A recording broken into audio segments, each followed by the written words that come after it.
Dear students, আমাদের আজকের ক্লাসটা একেবারে শুরু হচ্ছে ছোট্ট একটা টেস্টের মধ্যে দিয়ে। We are gonna test ourselves, আমরা আমাদের নিজেদেরকে টেস্ট করব। Let's pick it out. আমরা একটু টেস্টটা পড়ি। আমি এখানে 5টা এক্সাম্পল লিখেছি, তোমরা এক্সাম্পলগুলো একটু লক্ষ্য করো। I have FB account, I have 1 টাকা note, he got MA degree. তারপর তোমরা দেখতে পাচ্ছ ইউএসএ এর পূর্বে কোন আর্টিকেল বসাবো এবং আমেরিকা এর পূর্বে কোন আর্টিকেলটা বসাবো। দেশের নাম লিখেছি দুভাবে এবং ছোট 3টা সিকোয়েন্স লিখেছি।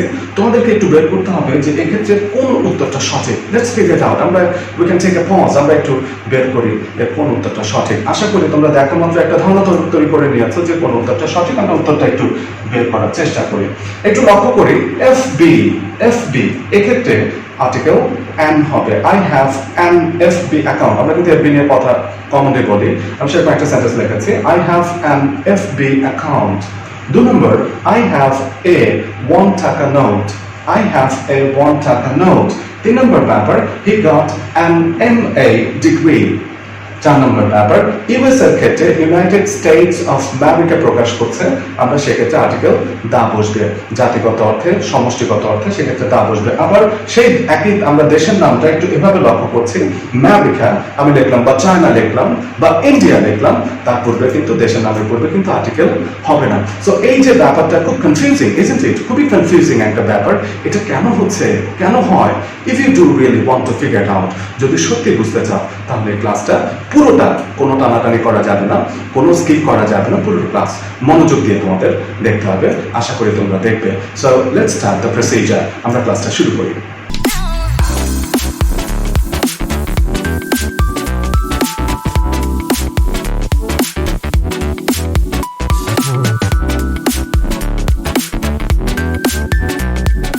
ডিয়ার স্টুডেন্টস, তোমাদের অনেকে ছোটবেলা থেকে বিভিন্ন সময় অনেক কিছু পার্থক্য দেখাতে গিয়ে দুটো মূল ব্যাপার, দুটো মেইন অ্যাসপেক্টস এর পার্থক্য দেখাতে গিয়ে আমরা অনেক সময় কলাম করে থাকি যে এটার এই বৈশিষ্ট্য, এটার এই বৈশিষ্ট্য। এই কলামটা করলে অনেক ক্ষেত্রেই আমরা যে বিষয়টি নিয়ে আলোচনা করছি বা যার সাথে যার কম্পেয়ার করছি সেগুলো বুঝতে সুবিধা হয়।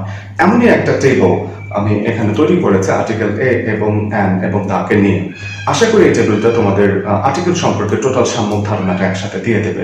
নেভার এভার তোমরা কোনো জায়গায় কখনো এই ধরনের টেবিল পাবে না। Okay, so I make this table only for making it convenient to all of.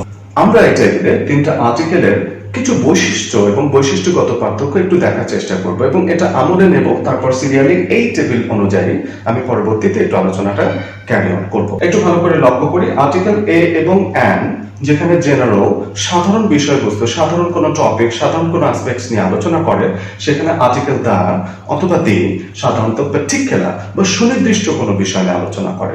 আবার বলছি, পার্টিকুলার বা সুনির্দিষ্ট এমন কোনো বিষয় নিয়ে আলোচনা করে। We have to take it into our account. আবারও 2 নম্বর ব্যাপারে চলে যাচ্ছি। আর্টিকেল এ এবং অ্যান সাধারণত যে শব্দটার পূর্বে বসে সেই শব্দটা প্রথমবারের মতো আসে, অর্থাৎ প্রথমবারের মতো কোনো একটা টপিক, কোনো একটা ওয়ার্ড যখন আসে তখন আমরা সাধারণত এ বা অ্যানকে প্রিফার করি। যেখানে ওই শব্দটি বা ওই ওয়ার্ডটি যখন দ্বিতীয়বার আলোচনায় আসে তখন আমরা আর্টিকেল দাকে প্রিফার করি। So this is a very good point. এটা খুব গুরুত্বপূর্ণ একটা ব্যাপার যে প্রথমবার আলোচনা হচ্ছে তখন আমরা এ বা অ্যানকে ব্যবহার করছি, যখন ওই বিষয়টি দ্বিতীয়বারের মতো বা পরবর্তীতে আলোচনা হচ্ছে তখন আমরা আর্টিকেল দাকে প্রিফার করছি। 3 নম্বরে চলে যাই। আমরা সবাই জানি যে এটা কমন ব্যাপার, আর্টিকেল এ বসে সাধারণত কনসোনেন্টের পূর্বে, আর্টিকেল অ্যান বসে ভাওয়েল, যে 26টা বর্ণের মধ্যে যে 5টা ভাওয়েল আছে তার পূর্বে। যেখানে দায়ের ক্ষেত্রে এটা খুব একটা পার্থক্য না, দা দুটো ক্ষেত্রে বসতে পারে।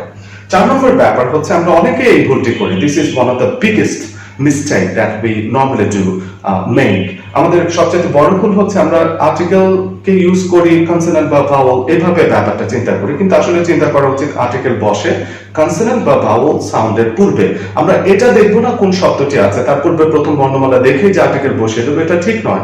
আমাদেরকে কনসিডার করতে হবে তার সাউন্ডটা কি, আমরা সাউন্ডটা কনসিডার করব। তো এখানে এই ব্যাপারটা খুবই গুরুত্বপূর্ণ একটা পয়েন্ট। আমরা কনসোনেন্ট সাউন্ড হলে আর্টিকেল এ বসাবো, আমরা ভাওয়েল সাউন্ড হলে আর্টিকেল অ্যান বসাবো। আর আমরা এটা অবশ্যই খুব গুরুত্বপূর্ণ ফ্যাক্ট নয়, দায়ের ক্ষেত্রে দুটো ক্ষেত্রে সেটা বসতে পারে। এছাড়াও যে বিষয়গুলো, যে কয়েকটা অ্যাসপেক্টস আমরা একটু বৈশিষ্ট্য একটু কনসিডার করব, এ এবং অ্যান কমন বিষয়, আমাদের যেন বুঝতে সুবিধা হয়, এটা কমন বিষয়কে নিয়ে আলোচনা করে, যেখানে দা হচ্ছে ইউনিক, মানে ওই রকম আর কেউ নেই, এমন ইউনিক বিষয় হলে, এমন স্বতন্ত্র একক বৈশিষ্ট্যের কিছু হলে তখন সেখানে দা বসবে।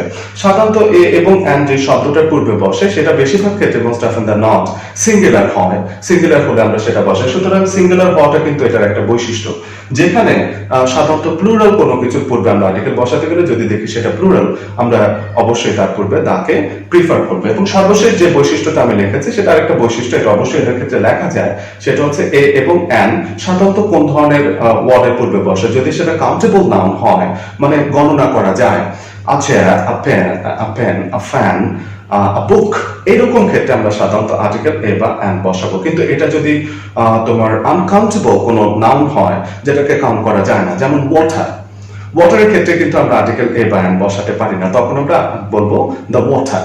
তো আলটিমেটলি এটা একটা বৈশিষ্ট্য, আমরা যদি আনকাউন্টেবল এমন কোনো নাউনের পূর্বে আর্টিকেল দিতে হয় তখন আমরা দা দেব, আর কাউন্টেবল নাউনের পূর্বে হলে আমরা আর্টিকেল এ বা অ্যান কে প্রিফার করব।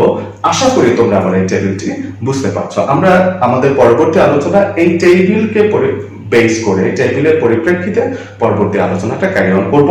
আশা করি তোমরা ফোকাস করছো, আমি পরবর্তী আলোচনায় ফোকাস করছি। আর্টিকেলের ক্ষেত্রে এটা সবচাইতে গুরুত্বপূর্ণ ব্যাপার বুঝতে পারা যে এখানে পার্টিকুলারাইজেশন হচ্ছে না জেনারেলাইজেশন হচ্ছে।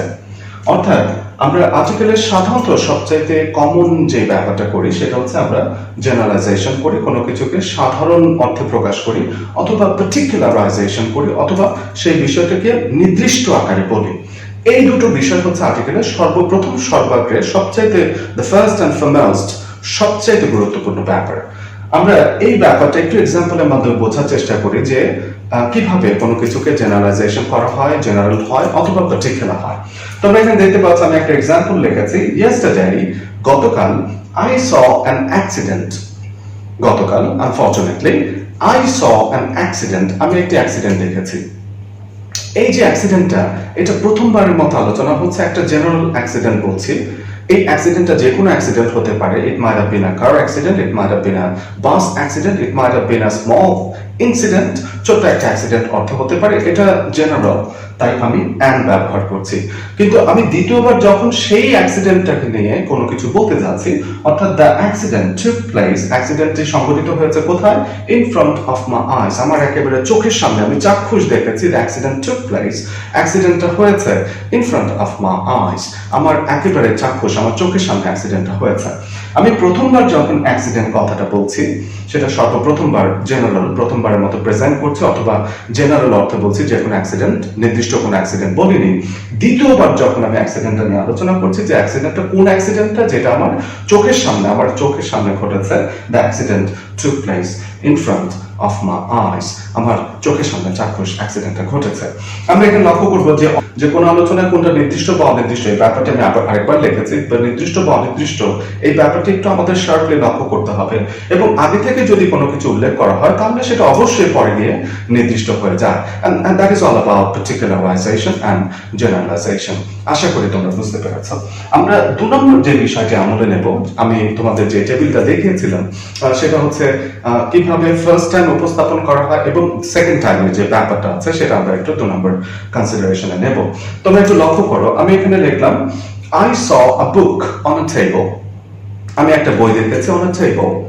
কোন বইটা দেখেছি এটা কিন্তু নির্দিষ্ট না, এবং কোন টেবিলের উপরে দেখেছি সেটাও কিন্তু নির্দিষ্ট নয়। ওকে, সো আমি বইয়ের কথাটা প্রথমবারের মতো প্রেজেন্ট করছি, প্রথমবারের মতো একটা বইয়ের বিষয়ে আলোচনায় আনছি, এবং ঠিক একইভাবে একটা টেবিলের কথাও প্রথমবারের মতো কিন্তু ফার্স্ট টাইম আমাদের আলোচনায় আসছে। এই পর্যন্ত যখন হয়েছে আলোচনা তখন আমরা প্রত্যেকবার কিন্তু এ ব্যবহার করছি। ওকে, কিন্তু আমরা এই বইটি নিয়ে যদি দ্বিতীয়বার, অর্থাৎ দ্বিতীয় কোনো সেন্টেন্স তৈরি করি, তখন বইটা কিন্তু নির্দিষ্ট বই, কোন বইটা, টেবিলের উপরের বইটা, তখন আমরা বলবো the book was very old, বইটা ছিল খুব পুরনো। আমি আবার বলছি, কোন বইটা, টেবিলের উপর যে বইটা আমরা দেখেছি, দ্য বুক।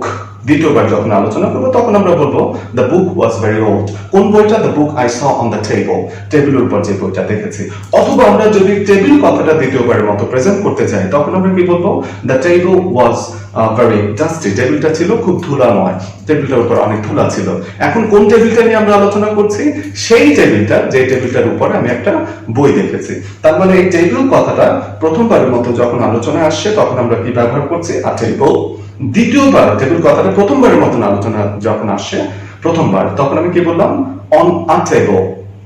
দ্বিতীয়বার যখন বলছি the table was very dusty, ঠিক একইভাবে বুক কথাটা যখন প্রথমবারের মতো বললাম তখন আমরা বললাম আই স আ বুক। কিন্তু দ্বিতীয়বার যখন বইটা নিয়ে আমি কিছু বলছি the book was very old, পুরোনো একটা বই দেখেছি, তখন আমরা দ্বিতীয়বার যখন বলতে যাচ্ছি তখন কিন্তু আমাকে আর্টিকেল দা ব্যবহার করতে হচ্ছে। আশা করি তোমরা এই ফার্স্ট এবং সেকেন্ড টাইমের যে ব্যাপারটা এটা বুঝতে পেরেছো। আমাদের পরবর্তী আলোচ্য বিষয়, পরবর্তীতে আমরা এটা কনসিডার করব, আমি আমার লিস্টে যেমনটা লেখা ছিল, ভাওয়েল না কনসোনেন্ট। ভাওয়েল হলে কোনটা ব্যবহার করি, কনসোনেন্ট হলে কোনটা ব্যবহার করি। It's not such a big deal to talk about this vowel and consonant issue. Vowel এবং কনসোনেন্টের ব্যাপারটা কিন্তু আমরা প্রায় সবাই জানি, তারপরও আমার আলোচনার মধ্যে বিষয়বস্তুটি আছে, সো আমি একটু বলে দিচ্ছি। কনসোনেন্ট যখন হবে, যে কোনো কনসোনেন্ট, আমরা কোনো শব্দের পূর্বে যদি কোনো কনসোনেন্ট ওয়ার্ড দেখি, কনসোনেন্ট অ্যালফাবেট বা লেটার আমরা যদি দেখি, তাহলে আমরা সাধারণত তার পূর্বে আর্টিকেল এ বসাবো। এটা ইউনিভার্সাল রুল, কমন রুল। ঠিক একইভাবে আমরা তার পূর্বে যদি ভাওয়েল সাউন্ড বা ভাওয়েল দেখি তখন আমরা সাধারণত অ্যান্ড ব্যবহার করব। কিন্তু একটু লক্ষ্য করো, দুটো ক্ষেত্রেই আমরা কিন্তু দা ব্যবহার করতে পারছি। দ্য পেন, দ্য অরেঞ্জ, দুটো ক্ষেত্রেই দা ব্যবহার করতে পারছি। তাহলে এটা একটা বৈশিষ্ট্য হয়ে যাচ্ছে, কনসোনেন্ট হলে এ, ভাওয়েল হলে অ্যান্ড, কিন্তু দায়ের ক্ষেত্রে কনসোনেন্ট বা ভাওয়েল দুটো ক্ষেত্রে দাটা ব্যবহার করা যাচ্ছে। আমাদের পরে আমরা যেটা খুবই ক্রিটিক্যাল আমরা যেটা লক্ষ্য করব সেটা হচ্ছে সাউন্ডের ব্যাপারটা। কোন সাউন্ডের ক্ষেত্রে আমরা অনেকেই সাউন্ডটা ফিগার আউট করতে পারি না। আমরা সাউন্ডটা খুব ক্রিটিক্যালি একটু ধরার চেষ্টা করব যে কোনটা আসলে কিভাবে সাউন্ডটা করে, কনসোনেন্ট সাউন্ড কি, ভাওয়েল সাউন্ড কি, এই ব্যাপারটা একটু কনসিডার করব। ডিয়ার স্টুডেন্টস, সাউন্ডের ব্যাপারটা আর্টিকেলের সবচাইতে গুরুত্বপূর্ণ ব্যাপার। আমরা অন্যান্য বিষয়গুলোকেও গুরুত্ব দেই, কিন্তু আমাদের স্টুডেন্টদের সবচাইতে, বিশেষ করে সাবকন্টিনেন্টাল এই উপমহাদেশের স্টুডেন্ট যারা আছে, আমাদের সবচাইতে বেশি সমস্যা হয় we cannot figure out, we cannot find out the sound what is actually walking behind। যে সাউন্ডটা আছে সেটা ধরা আমাদের জন্য খুব ডিফিকাল্ট ব্যাপার হয়। এই ডিফিকাল্টিজ সাধারণত যে শব্দগুলোর ক্ষেত্রে, যে লেটারগুলোর ক্ষেত্রে এই ডিফিকাল্টিজ গুলো আমরা নর্মালি ফাইন্ড আউট করি, সেটা আজকে একটু আলোচনা করছি। ওকে, সো আমরা সর্বপ্রথম যে লেটারটা নিয়ে আলোচনা করব সেটা হচ্ছে, যে সাউন্ডটা নিয়ে আলোচনা করব সর্বপ্রথম, সেটা হচ্ছে ইউ সাউন্ড। আমাদের অনেকেই জানে যে ইউ এর উচ্চারণ সাধারণত বেশিরভাগ শব্দের ক্ষেত্রে আমরা ইউ এর উচ্চারণ সাধারণত আ হয়, আ। ইউ এর উচ্চারণ হয় আ, কিন্তু ইউ এর উচ্চারণ যদি কোনো ক্ষেত্রে ইউ থাকে, অর্থাৎ ইউ থাকে, ইউ উচ্চারণটা থাকে, তাহলে আমরা we get so frustrated, we get so nervous, আমরা তখন অনেকে সঠিক উত্তরটা দিতে পারি না। তো এখানে আমি একটু লক্ষ্য করতে বলছি যে ইউ এর উচ্চারণ যদি আ হয়, এই যে যেমনটা তোমরা এখানে দেখতে পাচ্ছ, এটা স্বরে আ, ইউ এর উচ্চারণ যদি আ হয় তাহলে একরকম, আর ইউ এর উচ্চারণ যদি ইউ হয়, ইউ এর উচ্চারণ ইউ হলে আসলে কি আর ভাওয়েল সাউন্ড থাকে? ভাওয়েল সাউন্ড থাকে না। আমরা কেউ যদি ইউ লিখতে যাই, ইউ যদি লিখতে যাই, আমাদের কাউকে যদি বলা হয় ইউ লেখো, তাহলে তুমি কি লিখবে? ইংলিশে ওয়াই ও ইউ লিখবে। তোমরা অনেকেই এই ফোনেটিক অ্যালফাবেটস হয়তো চিনবে না, ফোনেটিক অ্যালফাবেটস তোমাদের চেনার কথা না। তারপর আমি এটার পাশে আবার এভাবে ইউ কথাটা লিখে দিয়েছি বোঝার জন্য, যে তোমাদের যে কাউকে যদি ইউ লিখতে বলা হয় তাহলে তুমি কি লিখবে? তুমি লিখবে ওয়াই ও ইউ। আর তোমার ইউ লিখতে গিয়ে যদি তুমি আগে ওয়াই লেখো, তাহলে স্পষ্ট করে তুমি বুঝতে পারছো যে ইউ উচ্চারণে আসলে শুরুতে ও থাকে না বা ইউ থাকে না, শুরুতে যে বর্ণটি চলে আসে, যে লেটারটা চলে আসে, সেটা হচ্ছে ওয়াই। এবং ওয়াই যদি চলে আসে তাহলে আমরা এই উচ্চারণের ক্ষেত্রে স্পষ্ট বুঝতে পারছি যে এই উচ্চারণের ক্ষেত্রে প্রথম যে সাউন্ডটা সেটা কখনো ভাওয়েল সাউন্ড নয়, সেটা হচ্ছে একটি কনসোনেন্ট সাউন্ড। আর এই ব্যাপারটা যদি আমরা বুঝতে পারি তাহলে আমরা স্পষ্ট করে সঠিক আর্টিকেলের ব্যবহারটা করতে পারবো। যেমন ইউনিভার্সিটি, একটু লক্ষ্য করো, ইউনিভার্সিটি, যখন ইউ উচ্চারণ করছে ওই ওয়াইটা চলে আসছে শুরুতে, যে কারণে তখন ইউনিভার্সিটি এর আগে আমি কখনো অ্যান্ড ব্যবহার করতে পারবো না। যদিও আমি দেখতে পাচ্ছি সেখানে ইউ আছে, ভাওয়েল আছে, কিন্তু সাউন্ডটা হচ্ছে কি ওয়াই ও ইউ, মানে ওয়াইটা আমি সেখানে ইনভিজিবলি দেখার চেষ্টা করবো, এবং তারপর আমি আর অ্যান্ড ব্যবহার করব না, আমি তখন এ ব্যবহার করব। ঠিক একইভাবে ইউনিভার্স, ঠিক একইভাবে আমাদের কমন কিছু শব্দ আমি এখানে লিখে দিয়েছি, যে তোমরা কেউ যদি মনে করো এটা খুব রেয়ারলি আসে, রেয়ারলি না, এটা খুব কমনলি আসে, কমন শব্দগুলো একটু লিখেছি। ইউনিভার্সিটি, ইউনিভার্স, ইউনিটি, ইউটিলিটি, উপযোগ, বিভিন্ন উপযোগ বোঝাতে গিয়ে, unique, use, usage, unit, uniform, সর্বশেষ ইউনিফর্ম।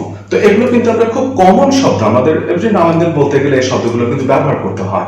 আর এই শব্দগুলো দিয়ে এক্সামিনাররা সাধারণত আমাদেরকে বিপদে ফেলার চেষ্টা করে যে দেখি বাচ্চাটা বা এক্সামিনি ইউ এর উচ্চারণটা ধরতে পারে কিনা। তো আমি আবারও বলছি, ইউ এর ক্ষেত্রে যদি আ উচ্চারণ হয়, যেমন আমি যদি বলি আপা, আন্ডারস্ট্যান্ড, যদি আ উচ্চারণ হয়, আন্ডারস্ট্যান্ড, আন্ডার, এরকম হলে কিন্তু, বা কমনলি যেটা বলি আমব্রেলা, এরকম হলে কিন্তু আ উচ্চারণ হচ্ছে। আ উচ্চারণ হলে কিন্তু আমরা সেটা ঠিক আছে, সেক্ষেত্রে আমরা ভাউল সাউন্ডই হচ্ছে, তো তখন আমি অ্যান ব্যবহার করব। কিন্তু ইউ এর উচ্চারণ যদি ইউ হয়, সেক্ষেত্রে আমি আমার আলোচ্য বিষয় যে সেক্ষেত্রে প্রথম কিন্তু আর ভাউল সাউন্ড থাকছে না, তখন প্রথম যেই সাউন্ডটা চলে আসে সেটা হচ্ছে ওয়াই, এবং যেটা একটা কনসোনেন্ট লেটার, যে কারণে তার পূর্বে আমরা কখনো অ্যান ব্যবহার করব না, আমরা এ ব্যবহার করব। আশা করি বুঝতে পেরেছো। 2 নম্বর যে সাউন্ডটা আমরা আমলে নেব সেটা হচ্ছে খুবই কমন সাউন্ড, ও। ওকে, তো আমি ও সাউন্ডটা ফোনেটিক্যালি ও এর উচ্চারণটা কেমন হয় সেটা এখানে একটু লিখেছি, তোমরা একটু লক্ষ্য করো। আইপিএ, ইন্টারন্যাশনাল ফোনেটিক অ্যালফাবেট অনুযায়ী ও এর উচ্চারণ হয় ও, যেমন আমরা নরমালি যেমনটি বলে থাকি কেউ। ওকে, সো ও এবং অ, ও, এই তিনটা উচ্চারণ সাধারণত আমরা কমনলি ও এর ক্ষেত্রে দেখে থাকি। এখন সেরকম উচ্চারণের ভিত্তিতে আমি এখানে একটা এক্সাম্পল লিখেছি, তোমরা দেখতে পাচ্ছ। অরেঞ্জ, অরেঞ্জ, একটু ভালো করে লক্ষ্য করো উচ্চারণটা। অরেঞ্জ, আমি এখানে যে শব্দটা লিখেছি অরেঞ্জ, অরেঞ্জ, একটু যদি বোঝার চেষ্টা করি, এক্ষেত্রে প্রথম উচ্চারণ কিন্তু অ হচ্ছে। এই অ উচ্চারণ যখন হবে, ও উচ্চারণ যখন হবে, ও উচ্চারণ যখন হবে, প্রত্যেকটা ক্ষেত্রে আমরা কিন্তু ভাওয়েল সাউন্ডে পাচ্ছি। So it's not a problem, কোনো সমস্যা নেই। সমস্যা হচ্ছে যদি ওয়ান কথাটা আসে।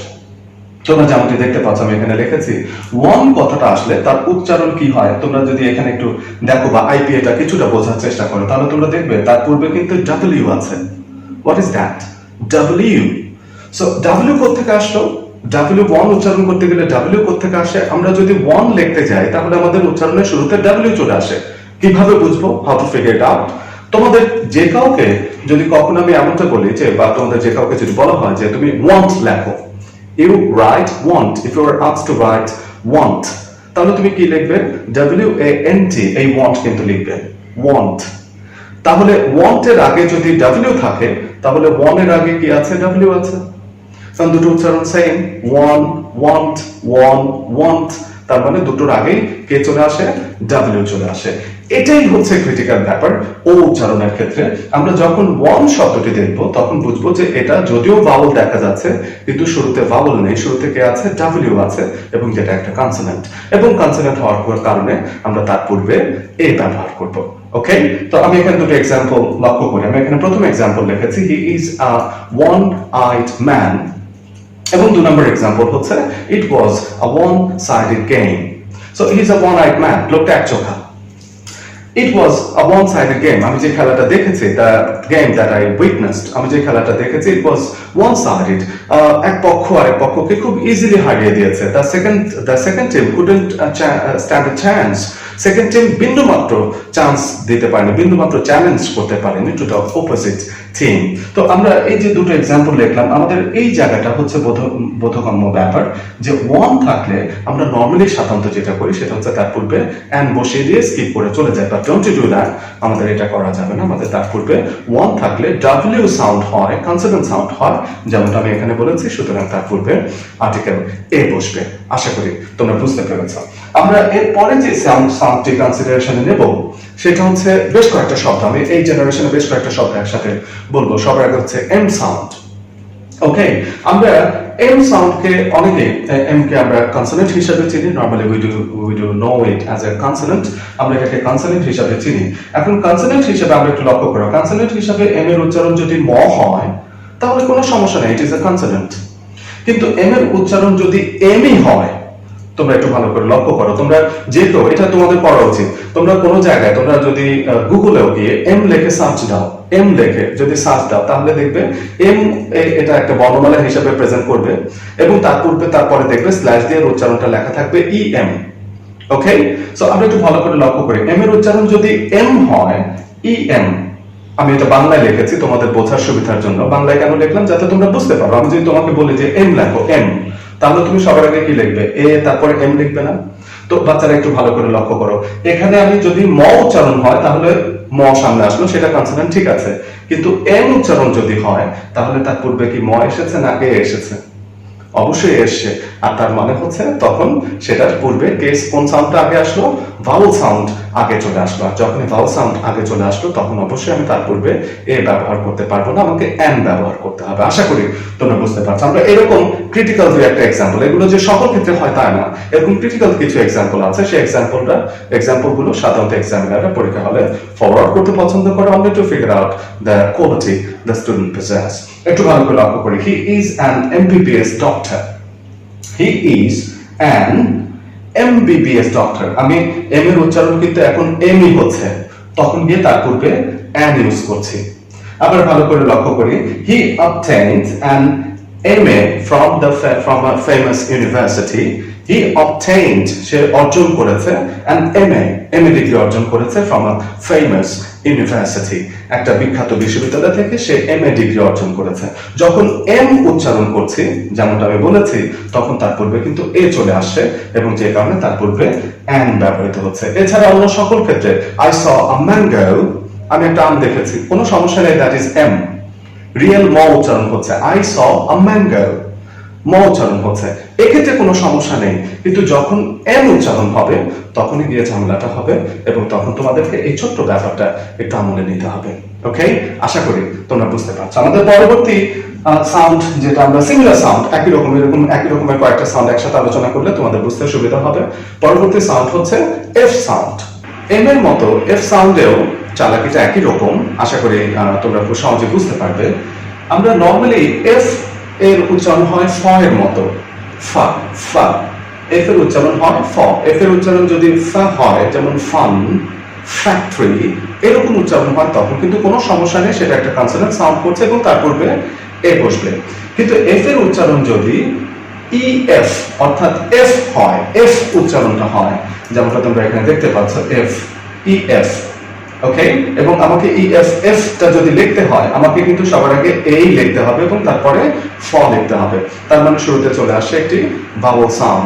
সো এফ এর উচ্চারণ যদি ফ হয়, কনসোনেন্ট হয়, তখন আমরা কি ইউজ করব, এ ইউজ করব, কোনো সমস্যা নেই। কিন্তু এফ এর উচ্চারণে যদি শুরুতে এ চলে আসে অর্থাৎ এফ উচ্চারণ হয় এবং আমাকে লিখতে গিয়ে এফ ই লিখতে হয় অর্থাৎ এ আগে চলে আসে, যদি এমনটা হয় তখন আমরা সাধারণত তার পূর্বে অ্যান ইউজ করব। যেমন আমি এফ এর উচ্চারণের কয়েকটা দুটো এক্সাম্পল রেখেছি। আমি ফ্রেন্ড বলবো, ফ্রেন্ড ফ উচ্চারণ হচ্ছে, তার পূর্বে আ বসবে। আমি ফাংশন বলছি, তার পূর্বে এ বসবে, কোনো সমস্যা নেই। কিন্তু আমি যখন FCPS বলছি, যেমন এখানে এক্সাম্পল আমি রেখেছি, he consulted with an FCPS doctor, he consulted, তিনি পরামর্শ করলেন, তার সমস্যা নিয়ে তিনি পরামর্শ করলেন, with an FCPS doctor, FCPS doctor. এই এফ উচ্চারণ হওয়ার কারণে, এফ উচ্চারণ হওয়ার কারণে, এফ এ এফ এই উচ্চারণটা হওয়ার কারণে তখন তার পূর্বে আর্টিকেল অ্যান বসে। আশা করি তোমরা বুঝতে পারছো। ঠিক একইভাবে আমি সিমিলার কমন আরো দুটো এক্সাম্পল এখানে লিখেছি, যেমন I opened an FB account, I opened an FB account, আমি একটা FB অ্যাকাউন্ট খুলেছি, FB অ্যাকাউন্ট। অথবা আমি বললাম he is an FBI agent, তিনি হচ্ছেন একজন FBI এর এজেন্ট, FBI এর প্রতিনিধি, FBI। যখন এফ এর উচ্চারণ এফ হচ্ছে তখন কিন্তু আমরা তার পূর্বে আর্টিকেল অ্যান ব্যবহার করছি। দিস ইজ ট্রিক, এই ট্রিকটা কমন ট্রিক, আমরা এই বিষয়টি একটু আমলে নেব। সিমিলার একই রকমের আরেকটা সাউন্ড যেটা আমরা এই একই চালাকিটা আরেকটা সাউন্ডের ক্ষেত্রে প্রয়োগ করব, সেটা হচ্ছে এন সাউন্ডের ক্ষেত্রে। as I have told, যেমনটি এখন পর্যন্ত আলোচনা করেছি, এন এর উচ্চারণ যদি নরমালি ন হয় কোনো সমস্যা নেই, যেমন নবো, এক্ষেত্রে কোনো সমস্যা নেই, ভাওয়েল সাউন্ড কনসোনেন্ট সাউন্ড, আমরা তার পূর্বে আর্টিকেল এ ব্যবহার করব। কিন্তু এন এর উচ্চারণ যদি এন হয়, এন, তাহলে অবশ্যই সেই একই নিয়মে তার পূর্বে কিন্তু এ চলে আসছে যদি এন উচ্চারণ হয়। তো আমি সেরকম একটা এক্সাম্পল লিখেছি, he is an NBA player, তিনি NBA বিখ্যাত প্লেয়ার, NBA তে তিনি কাজ করেন। ওকে, NBA প্লেয়ার হিসেবে তিনি খেলেন, he is an NBA player. আশা করি তোমরা বুঝতে পারছো।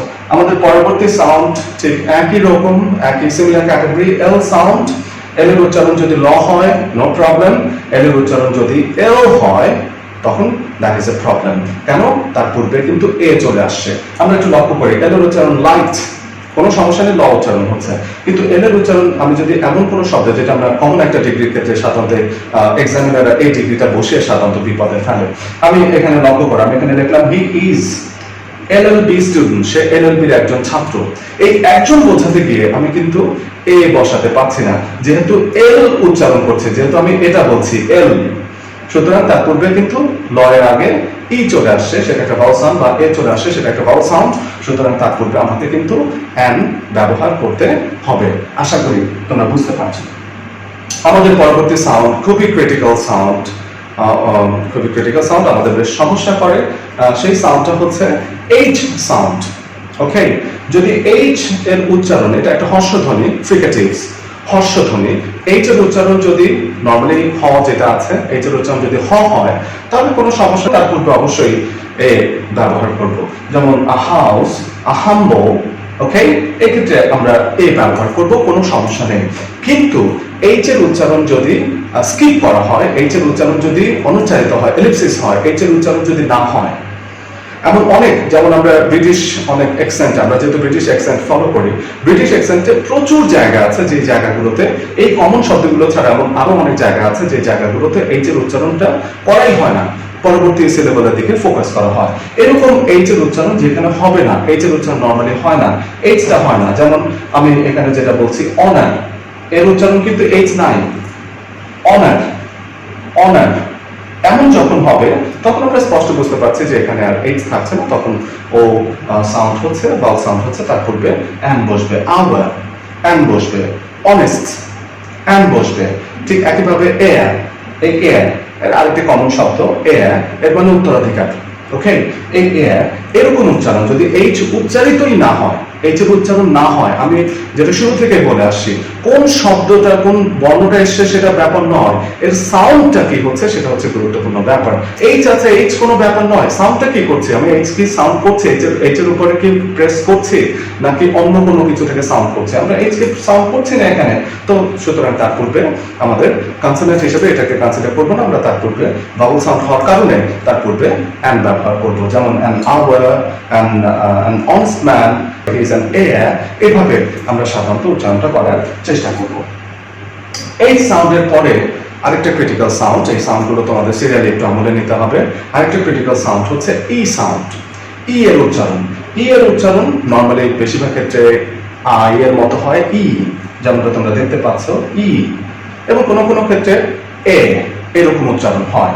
যেমন ইট, আই উচ্চারণ হচ্ছে কিন্তু ইট, আই উচ্চারণ হচ্ছে এডিট, এ উচ্চারণ হচ্ছে, কোনো সমস্যা নেই। কিন্তু ই এর একটা কমন ক্রিটিক্যাল উচ্চারণ, যেটা আর্টিকেল করতে গেলে তোমাদের টিচাররা দেখবে যে শুরুর দিকে এটা একটু শিখিয়ে নেয়, সেটা হচ্ছে ই এর উচ্চারণ যদি ইউ এর মতো হয়। যেমন এই শব্দটা ইন পার্টিকুলার তোমাদের মনে রাখতে হবে, ই এর উচ্চারণ যদি ইউ হয়, ইউরোপিয়ান, ইউরোপিয়ান। তোমাদের যেমনটা বলেছি, ইউ উচ্চারণের ক্ষেত্রে সবার আগে কিন্তু ওয়াই চলে আসে, যেহেতু এখানে ইউরোপিয়ান উচ্চারণ হচ্ছে, ই থাকা সত্ত্বেও উচ্চারণটা কি হচ্ছে, ইউরোপিয়ান, ইউ। তো ইউ বলতে গেলে যেন কি চলে আসে, ওয়াই চলে আসে আগে, তো এখানে ওয়াই চলে আসছে। সুতরাং আমি এই দেখা সত্ত্বেও মাথায় রাখবো এখানে ই আছে, কিন্তু উচ্চারণে কি আসছে, কোন সাউন্ডটা আগে আসছে, ওয়াই এর উচ্চারণ আগে আসে। আর ওয়াইটা কি, একটা কনসোনেন্ট, সুতরাং তার পূর্বে এ বসবে। আশা করি বুঝতে পারছো। আমাদের পরবর্তী ব্যাপার, আমরা অনেকগুলো শব্দ, অনেকগুলো সাউন্ড সিরিয়ালি আমলে নিলাম। এই সাউন্ডগুলো আমলে নিলে কিন্তু আমাদের সমস্যা টু আ লার্জ এক্সটেন্ট, আমাদের সমস্যা অনেকাংশেই সলভ হয়ে যাবে। তারপরও let us just discuss about কিছু কমন ক্ষেত্রে আমাদেরকে, এর পাশাপাশিও কিছু কমন ক্ষেত্রে কোন কোন আর্টিকেল বসে, এটা একটু মনে রাখতে হয়। আমি এমন কিছু কমন আর্টিকেল, মানে কিছু কমন ট্রিক আছে না, আমাদের একটু মাথায় রাখতে হয়। আমরা পরীক্ষা হলে পরীক্ষা দিতে গেলে অবশ্যই শুধু এই ব্যাপারগুলোই আমলে নেব না, আরো কিছু কমন ক্ষেত্রে, সাধারণত কমন অনেক রুলস আছে আর্টিকেলসের, শত শত রুলস আছে, শত শত রুলসের কথা আমি কিন্তু এখানে বলছি না, আমি সামান্য কয়েকটা ব্যাপার একটু তোমাদেরকে আমলে নিতে বলছি, যে কয়েকটা ব্যাপারও তোমার মাথায় থাকা উচিত। তো এমন আমি কমন কিছু ব্যবহার অফ তোমার ডেফিনেট আর্টিকেল, তার কমন কয়েকটা ব্যবহার এখন আলোচনা করতে যাচ্ছি।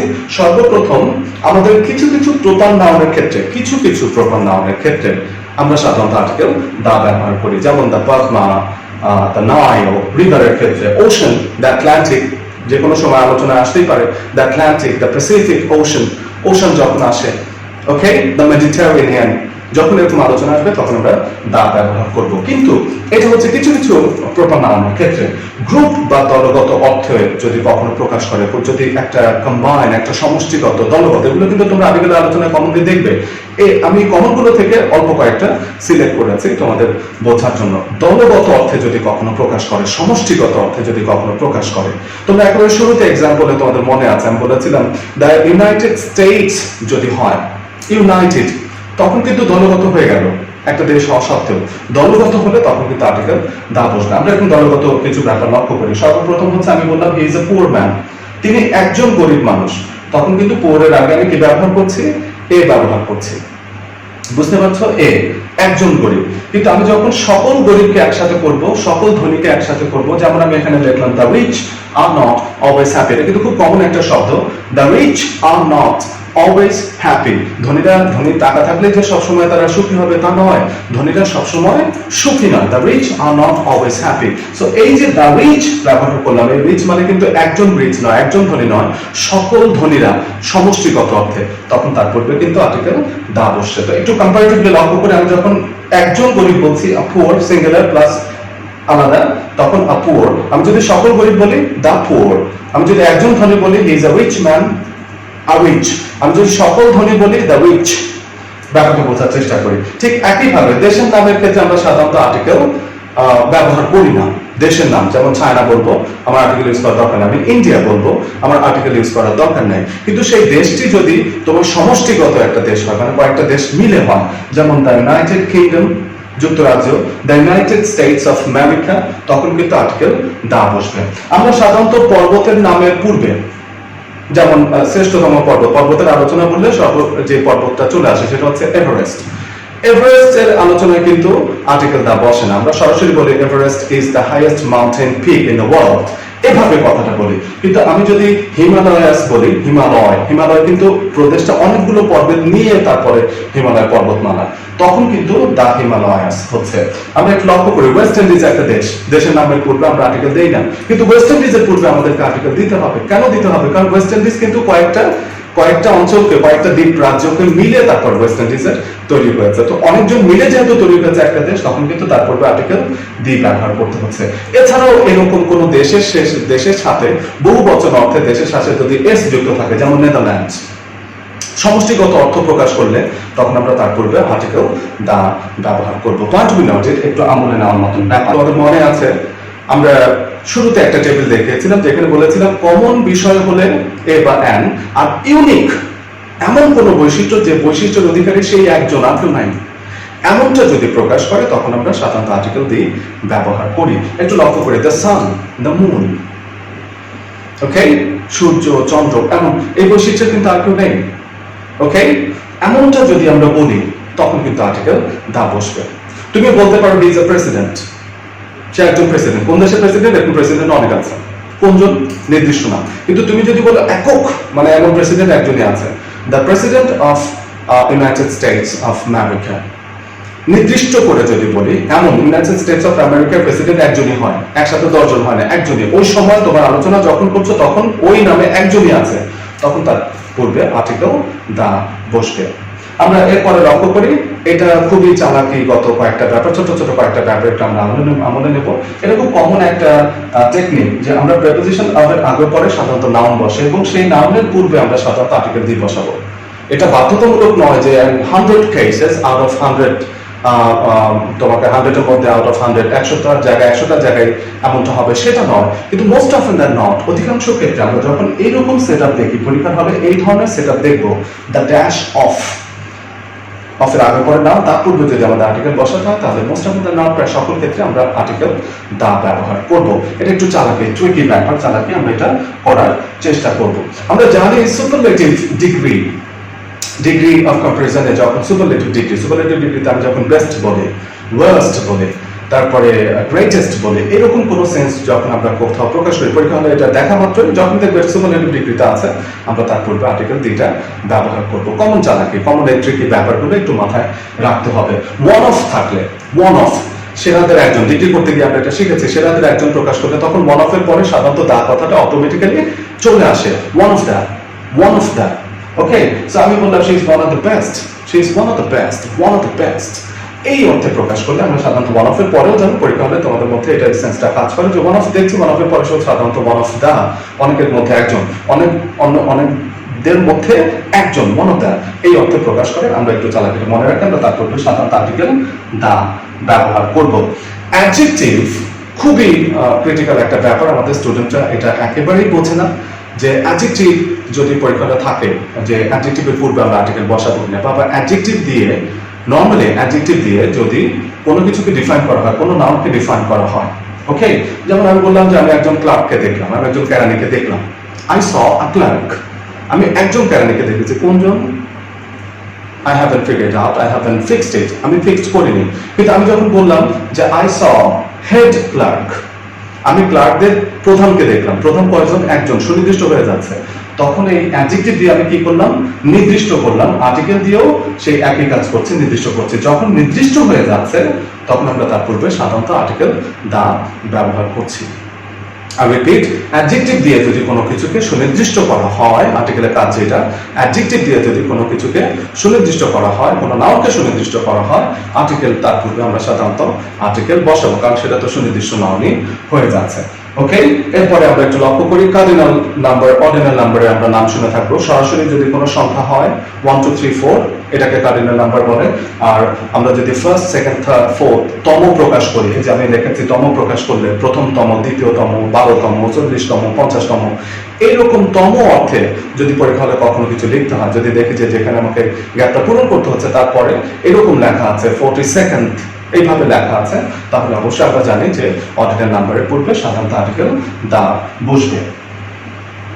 এরপরে সর্বশেষ যে বিষয়টি, সর্বশেষ যে চালাকিটা আমি তোমাদের সাথে শেয়ার করতে যাচ্ছি সেটা হচ্ছে রিলেটিভ প্রোনাউন। আমরা অনেকেই জানি না রিলেটিভ প্রোনাউন কি। রিলেটিভ প্রোনাউন হচ্ছে প্রোনাউনের সাথে সম্পর্ক যে সাধন করে। আমরা প্রোনাউন বলতে কি বুঝি? নামের পরিবর্তে যে ব্যবহৃত হয়, যেমন রহিম, রহিম হচ্ছে নাম, রহিমের পরে দ্বিতীয়বার কিন্তু আমি আবার রহিম বলবো না, দ্বিতীয়বার বলবো হি। তো হি দ্বারা কাকে রেফার করবো? রহিমকে রেফার করবো। এই হিটা হচ্ছে প্রোনাউন, যেটা নাউনকে ইন্ডিকেট করছে। তৃতীয়বার আমি যদি আবার হিকে ইন্ডিকেট করতে যাই তখন আবার কিন্তু হু ব্যবহার করি। হু, এই হু দ্বারা কাকে ইন্ডিকেট করে? হিকে ইন্ডিকেট করে, অথবা রহিমকে ইন্ডিকেট করে। তো এই যে রিলেটিভ প্রোনাউন হচ্ছে প্রোনাউনের সাথে যে সম্পর্ক সাধন করে। এইরকম রিলেটিভ প্রোনাউন আমরা নরমালি কোনগুলোকে চিনি? হু ব্যক্তির ক্ষেত্রে, হুইচ বস্তুর ক্ষেত্রে, হোয়াট যে কোনো বিষয়ের ক্ষেত্রে, দ্যাট দুটো ক্ষেত্রে ব্যবহৃত হতে পারে। আমি এখানে দেখিয়েছি দ্যাট পার্সনের ক্ষেত্রে ব্যবহৃত হতে পারে, ওয়েন সময়ের ক্ষেত্রে, ওয়্যান স্থানের ক্ষেত্রে। আমরা এইরকম আরপি যদি কখনো কোনো সাবজেক্টের পরে বসে, কোনো সাবজেক্টের পরে বসে, তাহলে আমরা একটু মনে রাখবো যে সেক্ষেত্রে আর্টিকেল দা বসবে। ওকে, তো আমি যখন পরীক্ষা হলে কোনো গ্যাপ পূরণ করতে যাচ্ছি, গ্যাপ পূরণ করার পরে তো অবশ্যই আশেপাশে একটু দেখবো। গ্যাপ পূরণের পরে যখন দেখতে পাচ্ছি যে সাবজেক্ট আছে, সাবজেক্টের পরে আবার আরপি আছে, আরপি যুক্ত সেন্টেন্স, তখন আমরা একটু মনে রাখবো রিলেটিভ প্রোনাউন মানে এগুলো আছে, এগুলো যুক্ত একটা সেন্টেন্স ওখানে আছে, তার ঠিক ইমিডিয়েট পূর্বে যখন আমি কোনো গ্যাপ পূরণ করতে যাচ্ছি আমি 100% নিশ্চিত হয়ে যাবো যে তার পূর্বে আর্টিকেল দা বসবে। Common example, the man who came to my house yesterday is my brother. The time when we met together, যে সময় আমাদের সাক্ষাৎ হয়েছিল, was so interesting. The thing which he told বা which he saw, যে বিষয়টি তিনি দেখেছেন, was so interesting. The person that told the matter, যে লোকটা বিষয়টি বলেছেন, was honest, সে লোকটা ছিল সৎ। এই যে এইভাবে যখন আমাদের আলোচনায় কোনো রিলেটিভ প্রোনাউন চলে আসে তখন আমরা তার পূর্বে সাধারণত আর্টিকেল দা ব্যবহার করি। My dear students, আমরা এরপরে আমরা এখন সবচেয়ে আর্টিকেলের কমন চালাকিগুলো শিখলাম। এই কমন চালাকিগুলো আমরা কোন কোন ক্ষেত্রে করি সেগুলো শিখলাম, আর্টিকেলের কমন ট্রিকি ব্যাপারগুলো শিখলাম। আমরা পরবর্তী ক্লাসে ইনশাআল্লাহ আমি আলোচনা করব যে আর্টিকেল কোন কোন ক্ষেত্রে ব্যবহার করা হয় না। আর্টিকেলের আলোচনা এভাবে করতে গেলে আসলে অনেক বড় একটা ক্লাস হয়ে যাবে। কোন কোন ক্ষেত্রে আমরা আর্টিকেল ব্যবহার করব না, এটা আমরা একটু টেকনিক্যালি পরবর্তী ক্লাসে আমি আলোচনা করব, এবং তার সাথে আমার ছোট্ট একটা কুইজ থাকবে, ছোট্ট একটা টেস্ট থাকবে। সেই টেস্টের মধ্যে দিয়ে আমরা ফাইনালি কনসিডার করব যে আমরা কতটুকু শিখতে পেরেছি, কতটুকু অর্জন করতে পেরেছি। আশা করি পরবর্তী ক্লাসে তোমরা মনোযোগের সাথে দেখবে। So that's it of article for today. আজকে আর্টিকেল ব্যাপারে আলোচনা আমার এখানে ক্লোজিং হচ্ছে। That's it of today. I wish all of you to keep health and healthy. Thank you.